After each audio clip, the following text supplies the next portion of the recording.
Sud Radio, l'invité politique,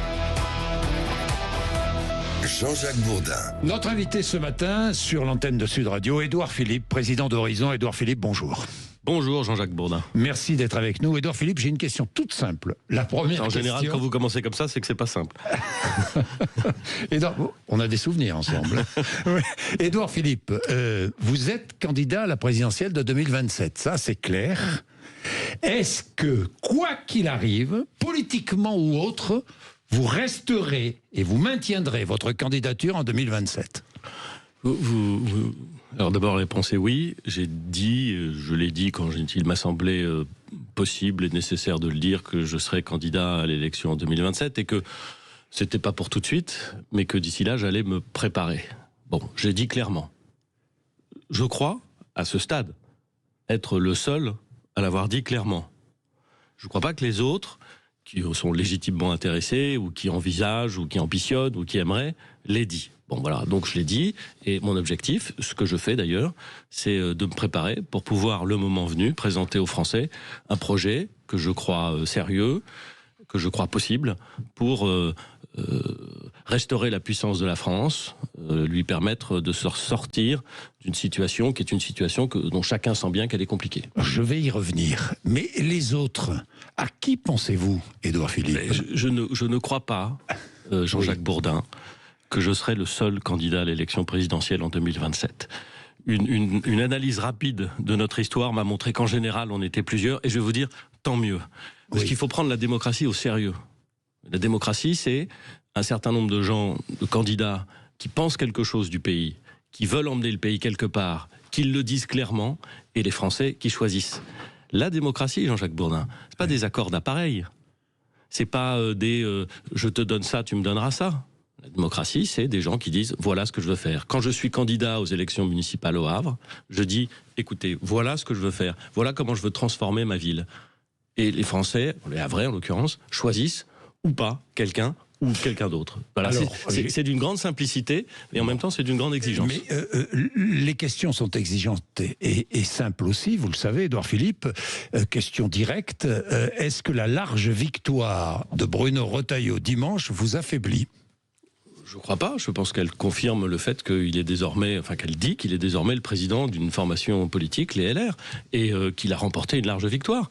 Ça traduit le fait qu'il est estimé, apprécié dans son parti. Ça traduit le fait que dans son parti, on considère, à mon avis, à juste titre, que c'est quelqu'un d'estimable et qui fait du bon travail.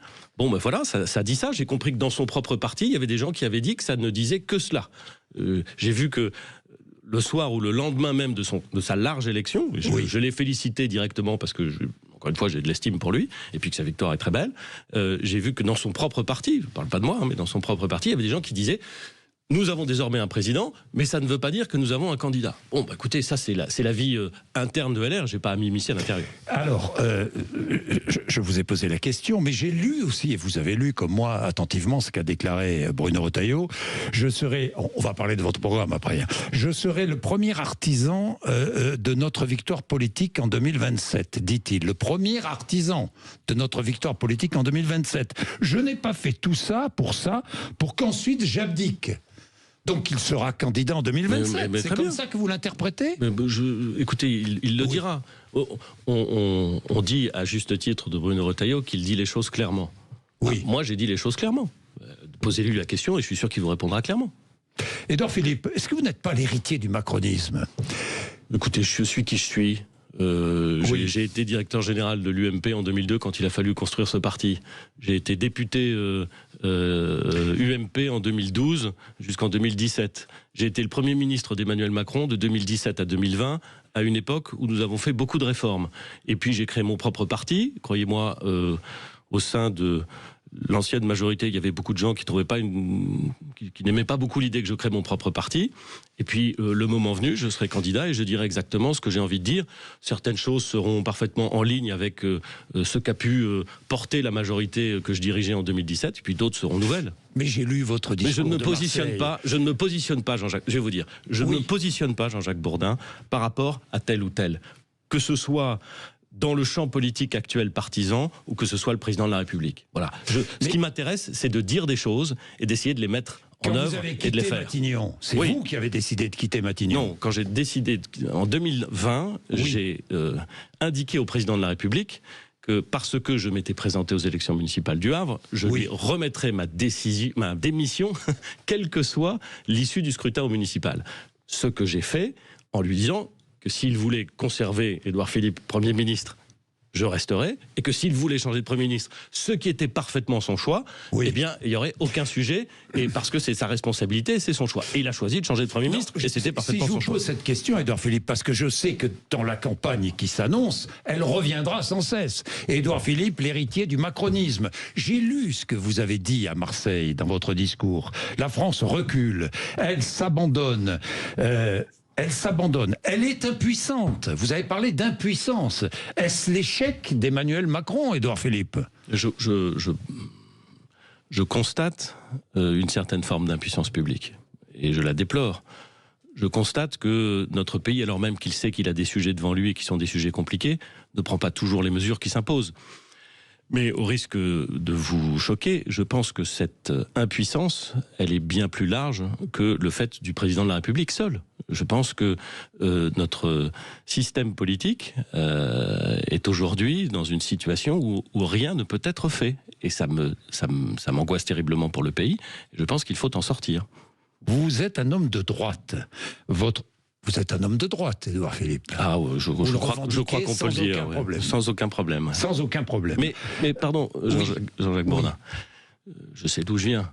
Encore une fois, j'ai participé à la fondation de l'UMP. J'ai été député LR entre 2012 et 2017. Je sais parfaitement, intellectuellement, idéologiquement, d'où je viens et ce à quoi je crois.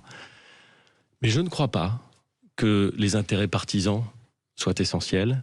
Et je ne crois pas qu'être de gauche ou être de droite vous condamne à ne pas regarder ce qui se passe. Je pense, voyez-vous, qu'on ne doit jamais être prisonnier de son camp, qu'on ne doit jamais être prisonnier de son parti, ni prisonnier de son camp. Et je regrette que beaucoup passent plus de temps à gauche à se demander ce que c'est vraiment que la gauche, et à droite à se demander ce que c'est que vraiment la droite, et songe un tout petit peu moins à rassembler tous les gens qui ont envie de bosser. La valeur cardinale, c'est pas la droite et la gauche. La valeur cardinale, c'est le rassemblement. C'est ça que je veux dire. C'est le rassemblement. Et vous citez De Gaulle dans votre discours. Lorsque le danger est existentiel, il faut parfois s'entendre avec ses adversaires pour combattre un ennemi commun. Alors aujourd'hui, quel est votre ennemi politique principal ? Mon ennemi politique principal, c'est l'affaiblissement de la France. Mon ennemi politique principal, mon ambition principale, c'est d'essayer de faire en sorte que la France redevienne une puissance. Mais elle est affaiblie. Emmanuel Macron est président de la République. Pardon, Édouard Philippe. Vous excusez pas. Mais mon ambition politique, c'est de réaffirmir les fondements de la puissance française. Oui. Voilà. Et de rassembler le maximum de gens pour réaffirmir les fondements de la puissance française. Et les fondements de la puissance française, c'est quoi ? C'est une école qui fonctionne. Aujourd'hui, elle ne fonctionne pas assez bien. C'est pas une critique des professeurs de le dire, mais c'est un fait qu'elle ne fonctionne pas assez bien. Aujourd'hui, notre économie souffre d'un certain nombre de réformes que nous n'avons pas faites, notamment les réformes relatives au financement du modèle social. Et je vais vous dire, ça fait très longtemps que ces réformes, on devrait les faire. Bon, il va falloir les faire si on veut redevenir prospère. Et pour être puissant, il faut être prospère. Notre pays souffre du fait que sa justice ne fonctionne pas bien. Et dès lors que la justice ne fonctionne pas bien, dès lors que le sentiment d'injustice se développe, alors évidemment, ça corrode et ça abîme la cohésion sociale. Et moi, ce qui m'intéresse, c'est ça. Et je vois bien, je sais bien, je ne suis pas naïf, je ne suis pas né d'hier, ça fait 25 ans que je fais de la politique, je vois bien que ce qui passionne le débat public, ce qui passionne le débat public dans les médias, pardon Jean-Jacques Bourdin, c'est l'opposition des partis, les prises de position des uns et des autres. Je parcours le pays sans cesse.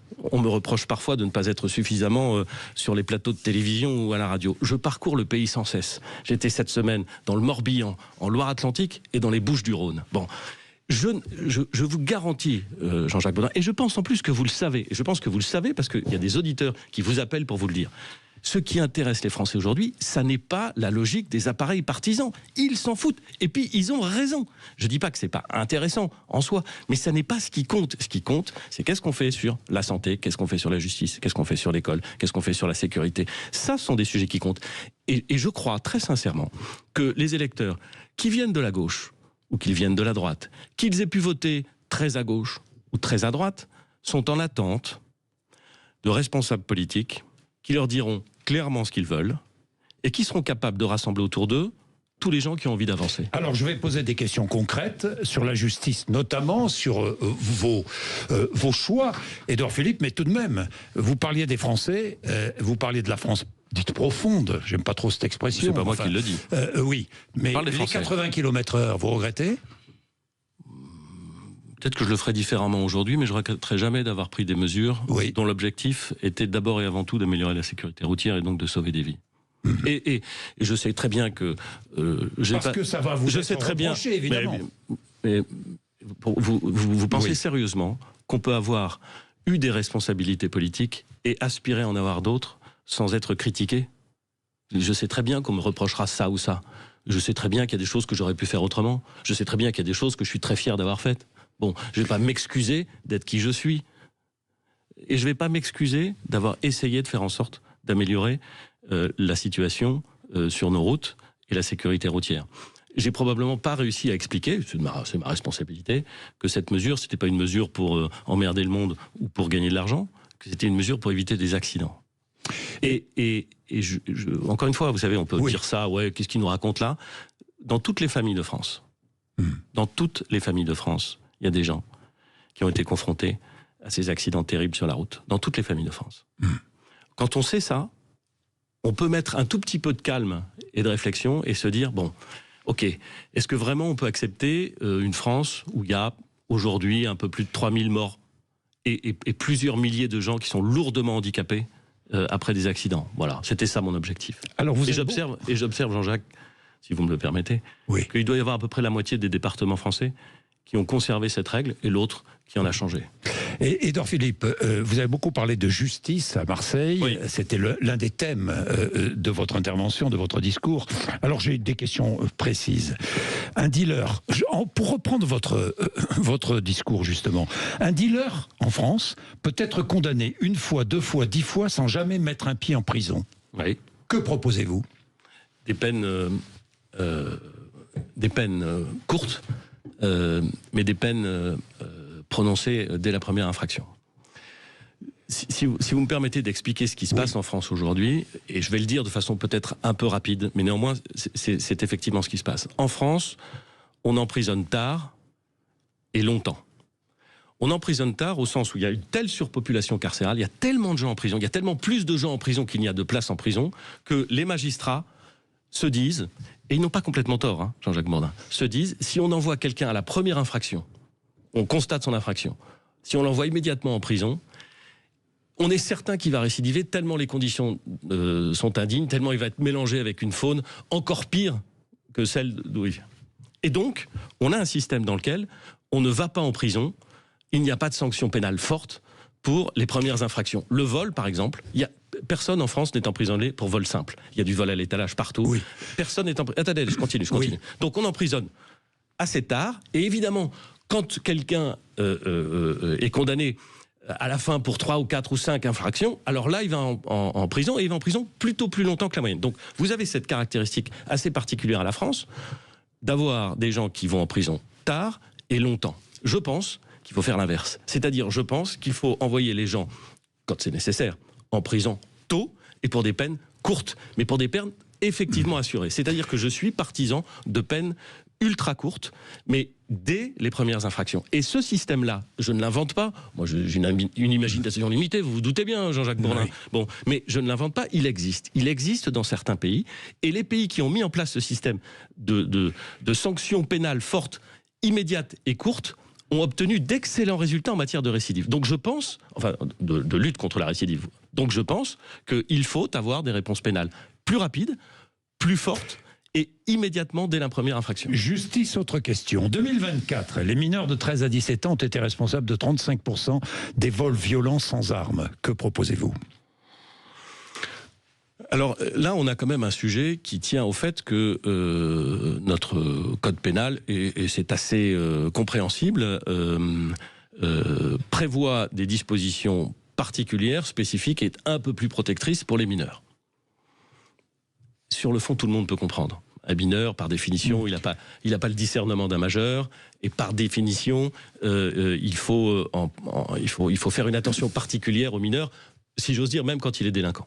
Mais il faut quand même reconnaître aussi qu'aujourd'hui, on a un énorme problème de surreprésentation. Le nombre d'infractions commises par des mineurs progresse très rapidement. Exact. Alors, est-ce qu'il faut supprimer complètement l'excuse de minorité? Oui. Est-ce qu'on peut traiter un mineur de 13 ans comme on traiterait quelqu'un qui en a 40? J'en suis pas sûr. Mais est-ce qu'on a été trop loin dans l'excuse de minorité? C'est assez probable. Il faut donc, et voyez la réponse que je vous donnais tout à l'heure, vous n'allez pas envoyer un mineur en prison pour 3 ans à la première infraction. C'est absurde, vous le savez très bien. Bon. En revanche, vous pouvez avoir une réponse plus forte que celle qui existe aujourd'hui. Et la réponse plus forte, elle peut aller avec, non pas un emprisonnement, mais une sanction dès les premières infractions. Moi, je crois encore... il faut qu'il y ait un choc après la première infraction. S'il n'y a pas de choc, franchement, vous vous dites, mais finalement, pourquoi pas faire une deuxième infraction? Autre constatation, 2023, près de 17% des condamnations pour des délits ou des crimes concernaient des étrangers alors qu'ils représentent 8% de la population. Que proposez-vous? C'est un fait d'abord. Quand je dis ça, je ne dis pas que tous les étrangers commettent des infractions, ce n'est pas le cas. Je constate un fait qui est que le nombre d'infractions commises par des étrangers qui résident en France, légalement ou illégalement, est largement supérieur à la proportion de ces étrangers dans la population française. Et j'en déduis une chose qui doit être dite, mais dont je sais qu'elle est délicate à faire, c'est qu'un étranger qui commet un crime ou un délit d'une certaine nature, et intentionnellement, n'a aucun droit à demeurer sur le territoire français. Aucun droit. Je ne comprends pas, je vous le dis comme je le pense, je ne comprends pas pourquoi la France, qui est libre d'accepter ou non des étrangers sur son sol, qui a besoin d'accepter des étrangers sur son sol, Jean-Jacques Bourdin, qui a besoin d'accepter des étrangers sur son sol, je ne vois pas pourquoi la France s'interdirait, dès lors que ces étrangers qui sont admis sur le territoire ou qui sont sur les territoires ne respectent pas les règles françaises et commettent des crimes ou des délits, s'interdirait de les renvoyer chez eux. Je sais qu'en pratique, renvoyer un étranger chez lui peut être difficile. Je ne me paye pas de mots. Je le sais. Et tous les gens qui regardent le sujet sérieusement savent que renvoyer un étranger dans son pays d'origine dépend très largement de la bonne volonté du pays d'origine. Et que donc c'est un exercice difficile. Je ne me paye pas de mots, mais je dis les choses telles que je crois elles doivent être. Et ensuite, ça veut dire qu'il faut qu'on muscle notre dispositif diplomatique, muscle notre dispositif administratif face à ces pays qui n'acceptent pas de reprendre leurs ressortissants. Le social, le financement de notre modèle social, je vais pas entrer dans le détail parce que nous n'avons pas le temps, mais j'ai des questions à vous poser. Est-ce qu'il y a trop d'emplois aidés en France ? Comment gagner plus? Ce sont des questions de base, des questions générales, mais qui reviennent sans cesse dans l'esprit et dans le quotidien de nos auditeurs. Comment gagner plus? Édouard Philippe, en travaillant plus. D'abord, oui, ça je ne suis pas d'une grande originalité sur le sujet, mais je suis très sincère quand je dis ça. Je pense que si nous voulons individuellement et collectivement, en tant que pays, en tant que nation, être plus prospères, il va falloir qu'on travaille un peu plus, c'est vrai. Bon. Mais comment travailler un peu plus? Alors, à la semaine, au mois, travailler plus. Je ne sais pas, à l'heure, non, c'est difficile, mais travailler plus, ça veut... mettre aux orties les 35 heures. Travailler plus, ça veut dire plein de choses. Ça veut dire d'abord travailler plus nombreux. Si on améliore le taux d'emploi des plus jeunes et si on améliore le taux d'emploi des seniors, on a collectivement une masse de travail bien supplémentaire. Et donc, travailler plus, ça veut d'abord dire travailler plus nombreux. Et de ce point de vue-là, tout à l'heure, vous disiez que j'avais été Premier ministre, vous rappeliez que j'avais été Premier ministre entre 2017 et 2020. Permettez-moi de ne pas oublier qu'entre 2017 et 2020, grâce à des réformes du marché du travail dont on pensait qu'elles étaient difficiles à faire, grâce à une politique économique qui a permis des investissements importants, nous avons fait significativement baisser le taux de chômage. Significativement baisser le taux de chômage des jeunes et augmenter le taux d'emploi des seniors. Je le dis en passant, parce que je ne voudrais pas que vous l'oubliez, mais je sais que vous ne l'avez pas oublié. Donc, travailler plus nombreux. Ça veut dire aussi travailler plus chacun. Qu'est-ce que ça veut dire travailler plus chacun? Ça peut vouloir dire travailler plus longtemps au cours de sa vie. plus tard. Ça peut aussi vouloir dire... Partir à la retraite plus tard. Je pense que ça arrivera. Vous savez que je pense que oui. Très longtemps, vous je le dis. D'ailleurs de ne pas avoir poursuivi votre réforme et écoutez, la mise en place de la retraite par points. Je l'ai portée jusqu'où je pouvais la porter et le président de la République, après avoir changé... C'est lui qui a dit stop ? Non, on a dit stop au moment du Covid, parce qu'au moment du Covid, on avait besoin... Je veux dire, il y avait une forme d'union nationale qui était nécessaire, et je pense que la décision d'arrêter la discussion, enfin en tout cas de ne pas la prolonger, de ne pas dire qu'on allait remettre sur le tapis cette loi, était parfaitement légitime. Vous la remettrez sur le tapis en tant que candidat à la présidence ? Non, je ferai autrement, mais je le dirai le moment venu. Ce que je veux dire, monsieur Bourdin, c'est que il faudra travailler plus longtemps, comme ont décidé de le faire pour des raisons analogues, l'Italie très à droite, l'Espagne très à gauche, et l'Allemagne, qu'elle fût de gauche ou de droite. Donc je crois qu'il y aura ça. Mais il n'y aura pas que ça. Ça peut dire aussi, et j'insiste là-dessus, ça veut dire aussi travailler mieux. Et une des choses qui est frappante dans notre pays, c'est que depuis très longtemps, la productivité diminue, en tout cas stagne. On peut travailler mieux aussi, on peut trouver plus de sens dans ce qu'on fait, on peut produire plus en travaillant mieux. Travailler plus nombreux, travailler plus longtemps. Et travailler plus longtemps, ça ne veut pas dire simplement travailler plus longtemps à la fin de sa vie professionnelle. Je vais vous dire, je pense qu'il y a plein de métiers, et je crois qu'il y a plein de Français qui en sont parfaitement d'accord, qu'on pourrait faire de façon beaucoup plus intense quand on a 30 ans, et de façon un peu moins intense quand on a 64. Aujourd'hui, on a les 35 heures. C'est très bien, 35 heures, pourquoi pas? J'en sais rien. Moi, je suis pas sûr que c'était une bonne mesure. J'ai même assez convaincu que c'était une mauvaise mesure. Vous reviendriez, pardon, je crois, sur les 35 heures. Je pense que tout système qui laissera le maximum de liberté dans l'entreprise, au patron et aux salariés, pour organiser son travail, avec peut-être, c'est une vieille idée, je vais vous dire, c'est pas une de mes idées, je crois que c'est une vieille idée de la CFDT, de dire, faisons en sorte que, à un certain âge de la vie, quand on a un peu plus de temps, quand on a un peu plus d'énergie, on puisse travailler beaucoup plus, librement, hein, sans se le faire imposer, mais librement, pour ensuite travailler un peu moins, quand, pour des raisons familiales, pour des raisons de santé bien entendu, ou pour des raisons d'âge, on a un peu moins d'énergie, mais je trouve que c'est pas du tout idiot. Donc et simplement, sur cette... Et simplement, notre système aujourd'hui, qui est très rigide, ne le permet pas vraiment. Ça ne le permet pas. Et je trouve ça dommage. Sur les 35 je pense que ça fait partie des choses qu'il faut regarder, bien sûr. Bien sûr. Bon, c'est très important parce que ça gère notre quotidien, hein, évidemment. Édouard Philippe... Et un dernier mot, pardon, Jean-Jacques Bourdin, parce que tout notre système social repose sur un financement qui est essentiellement lié au travail. Oui. Essentiellement lié au travail. Pas uniquement, mais essentiellement lié au travail. Aux cotisations patronales et salariales. Et compte tenu de ce que nous sommes en train de vivre, Jean-Jacques Bourdin, c'est-à-dire, d'une part, un vieillissement, et c'est tant mieux, de la population, et d'autre part, un fléchissement très net de la démographie et des naissances. Faire financer notre modèle social sur le travail, c'est condamner ceux qui travaillent, d'abord à des prélèvements qui sont insupportables, enfin qu'ils deviennent. Il faut élargir le financement du modèle social. Bien sûr. Bien sûr. Élargir à qui ?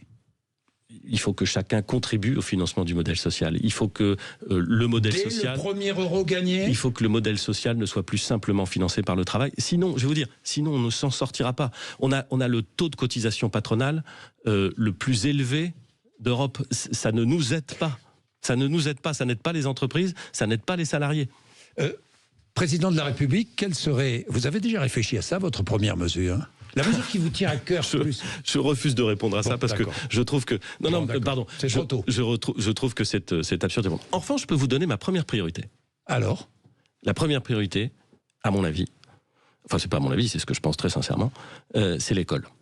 Je pense qu'on ne s'en sortira pas dans ce pays, quelle que soit l'intelligence des politiques publiques menées, si on ne réussit pas à améliorer significativement le fonctionnement de notre école. Notre école ne fonctionne pas suffisamment bien. Vous savez qu'en France, alors qu'on se gargarise parfois de l'école de la République, alors qu'on l'aime profondément, moi je suis un pur produit de l'école.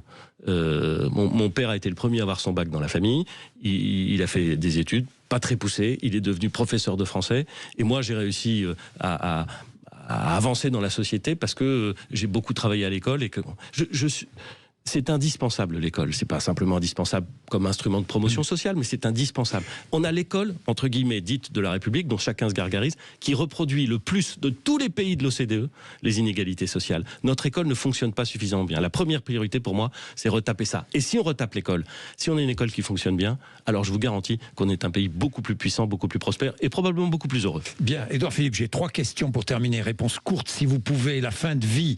Est-ce que vous voteriez, si vous étiez député, la proposition de loi sur l'aide à mourir? On va attendre de voir à quoi elle ressemble une fois qu'elle sera passée par la moulinette parlementaire, parce que j'attends de voir. Mais sur le fond, sur cette question qui est redoutablement complexe, je suis au fond de moi-même partisan du système qui permettra le mieux possible et de façon encadrée aux gens de choisir. Référendum sur le sujet ou pas? C'est pas un choix qui m'appartient. Mais si ça n'avance pas, le président de la République a pas tort de dire que si ça n'avance pas au Parlement, il y a un moment où il faudra que les Français choisissent. Je trouve que ça peut s'entendre. Bien, Édouard Philippe, dernier mot, l'international, Israël qui intensifie son offensive militaire à Gaza, protestation de la France, de la Grande-Bretagne et du Canada à l'extension. Vous vous opposez comme ces 3 pays à l'extension des opérations militaires israéliennes à Gaza? Écoutez, moi j'ai été le 7 octobre incroyablement choqué par ce que le Hamas a fait. Et j'ai dit que c'était non pas une opération terroriste, mais une opération de guerre. Le Hamas est un mouvement terroriste. Il n'a aucune légitimité à gouverner quoi que ce soit. Et il faut lutter contre cette organisation de façon déterminée. Mais même en étant très clair sur le fait qu'Israël a un droit à sa sécurité, même en étant très clair sur le fait que le Hamas a déclenché les hostilités, même en disant de façon très claire qu'Israël a le droit de se défendre, et en l'assumant, Israël, c'est une démocratie, et une démocratie peut faire la guerre, mais doit faire attention à la façon dont elle le fait. Et honnêtement, ce qui est en train de se passer est, je crois, dangereux et terrible pour les populations civiles qui sont à Gaza, pas pour le Hamas. Le Hamas ne fera jamais pleurer, mais terrible pour les populations civiles qui sont à Gaza. Et je crois, in fine, presque dangereux pour Israël aussi. Parce que je vois bien que Netanyahou a un plan de guerre, mais je vois pas son plan de paix. Et je ne crois pas que la sécurité durable d'Israël soit dans la guerre. Merci Édouard Philippe d'être venu nous voir ce matin sur l'antenne de Sud Radio. Demain, je recevrai Sarah Knafo, qui sera mon invité de 8h30 à 9h. Patrick Roger, juste après les informations.